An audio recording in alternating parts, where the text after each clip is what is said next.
The Rambai, લેખક Jitesh Donga. The Rambai ભાગ 1 પ્રકરણ 1 રોટલો. વર્ષ 1943. આઝાદીના 4 વર્ષ પહેલાની વાત છે. ગુજરાતના અમરેલી જિલ્લાનું એક નાનકડું ગામ ચલાલા. કાચી માટી અને ઈંટોના નાના મોટા ઝૂંપડાઓ ભરેલું ગાયકવાડી ગામડું. થોડા ખેડૂતો, થોડા દરબારો, થોડા ભરવાડો અને થોડા ગાય ભેંસ અને ઘોડાઓ. ચોમાસાની ભીની સવારનું 5:30 વાગ્યાનું વાદળી અંધારું ગામ પર પથરાયેલું હતું. 13 વર્ષની રામબાઈ સવારના 5:30 વાગે ફળિયામાં ચૂલો તપાવીને બાજરાના રોટલા ટીપી રહી હતી. ચૂલાનો કેસરીયો તાપ તેના ચહેરા પર રેલાઈ રહ્યો હતો.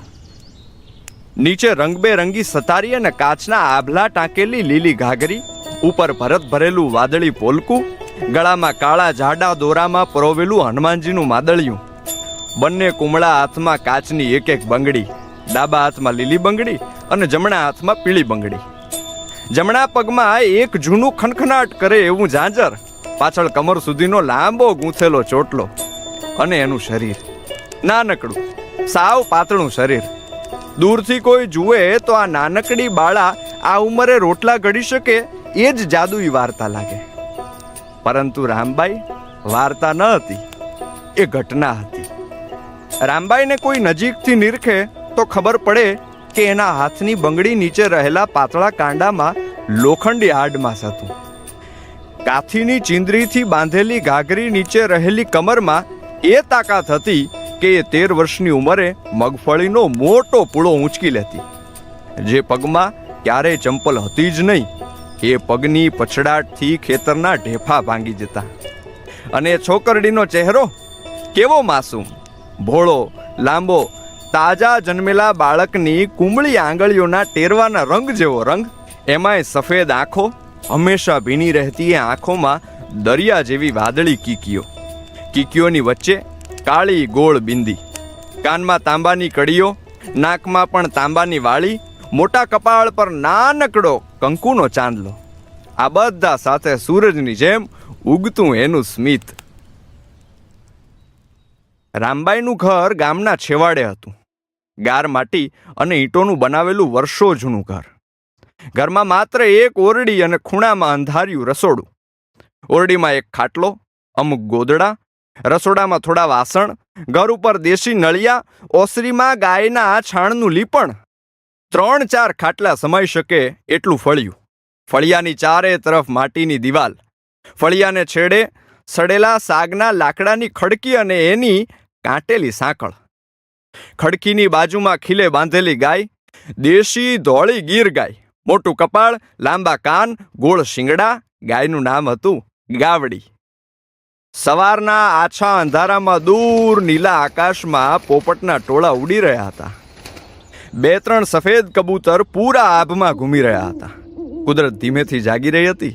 ચૂલા પાસે ઉગાડેલા રાતરાણીના છોડના ફૂલડા આખી રાત જાગીને સવારે સૂઈ રહ્યા હતા, ખરી રહ્યા હતા.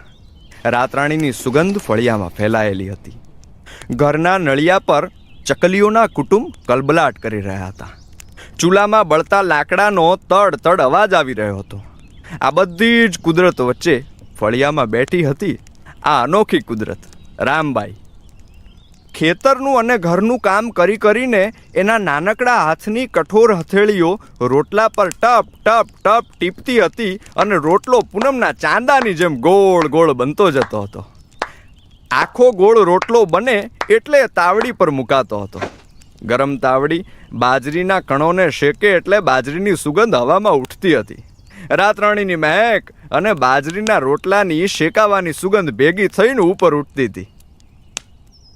રામબાઈ ચૂલાની એક બાજુ રાખેલા ભથાણાની અંદર એક પછી એક રોટલા રાખતી જતી હતી. ભથાણા પાસે રાખેલી એક તપેલીમાં માખણ ભર્યું હતું. રોટલો ભથાણામાં મુકાય એટલે તરત જ માખણમાં હાથ નાખીને એક મોટો ટુકડો લઈને રોટલા પર ચોપડી દેતી હતી. ગરમ રોટલા પર માખણનો પિંડ ફરે એટલે તરત જ પીગળે.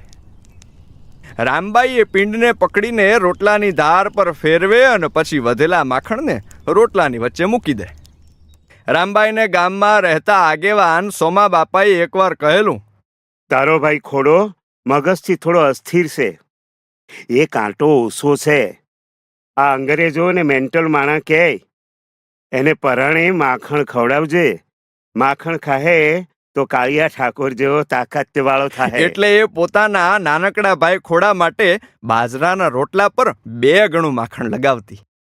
રામબાઈ રોજ સવારે 4 વાગે ઉઠીને ગાયને મકાઈનો પાથરો નાખે, અથેળીમાં મીઠું લઈને પાણીયારે ઊભી દાંતે ઘસે, પછી તરત જ સાવરણો લઈ ફળિયું વાળીને ફળિયામાં ચૂલો પેટાવે અને રોટલા કરવા બેસે. કારણ કે પછી તેને સવારમાં 7 વાગ્યામાં તો મજૂરીએ જવાનું હોય. 4 રોટલા બનાવે. 1 રોટલો મોટી બહેન પાની બહેનનો, 1 રોટલો રામબાઈનો પોતાનો, 1 રોટલો નાની બહેન સાકર બહેનનો અને 1 છેલ્લો રોટલો નાના ભાઈ ખોડાનો. 4 રોટલા ભેગા કરીને તે ભાત બાંધે. પછી રસોડામાં છાશ વલોવવા બેસે. લાકડાનું વલોણું, માટીની દોણી, ઘમર ઘમર અવાજ સાથે વલોણું ગાજે અને ઓરડીમાં સૂતેલા પાની, સાકર અને ખોડો જાગી જાય. 3 ભાઈ બહેન ઉઠીને દાંતે મીઠું ઘસે ત્યાં તો રામબાઈ છાશ પણ બનાવી લે અને દોડતી સીધી ગાય દોવા જતી રહે. ગાવડી રામબાઈની જીગરી દોસ્ત.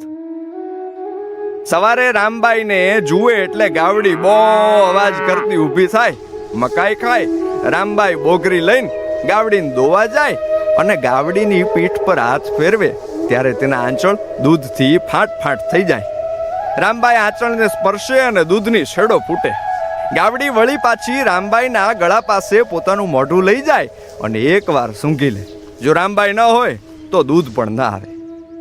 રામબાઈ આમ તો ક્યારે માંદી પડતી જ નહીં, પરંતુ એકવાર ખેતરેથી મગફળીના પાથરાને ઊંચકવા ગઈ અને હથેળીમાં વીંછી કરડી ગયેલો.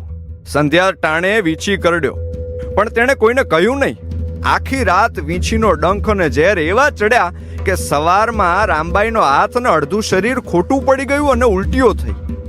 આજુબાજુના બધા ડોસા ડોશી આવ્યા.